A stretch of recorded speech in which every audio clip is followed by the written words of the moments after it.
இந்த சங்கிலி சத்தம் ஒரு நாயோட வாழ்க்கையை மாற்ற போகுதுன்னு யாருக்கும் தெரியல.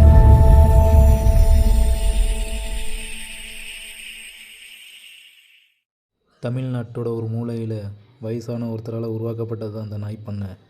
ஆனால் இங்கே உள்ள நாய்களுக்கெல்லாம் மனசுக்குள்ளே பயம்தான் இருந்துக்கிட்டு. இந்த கூட்டத்தோட தலைவன் தான் கிரீட்டோ.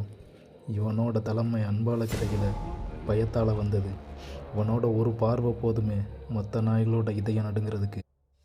ஒரு நாள் அந்த வயசான முதியவர் அனாதை நாயை ஒன்று கூட்டத்துக்குள்ளே கூட்டிகிட்டு வர்றார். அவன் பேர் தான் வின்சோ. நம்ம கதையோட ஹீரோ.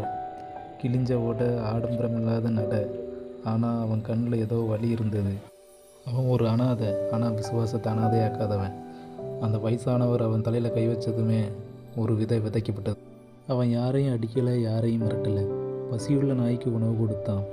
காயப்பட்ட நாய்க்கு அருகில் நின்னான். அன்பு மெதுவாக பயத்தை தோற்கடிக்க ஆரம்பித்தது. இதையெல்லாம் பார்த்து கிரீட்டோ மனம் எரிந்தது. என் இடம் பறிக்கப்பட்டதா? அந்த கேள்வி அவன் மனசில் கோபமாக வளர்ந்தது, பொறாமையாக எரிஞ்சது.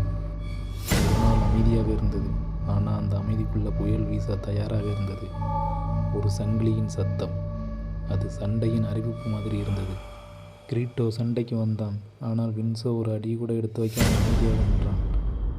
அந்த நிமிஷம் அன்பு தான் உண்மையான பலன் எல்லாருக்கும் தெரிஞ்சது. முதல் முறையாக கிரீட்டோ தனியாக நின்றான்.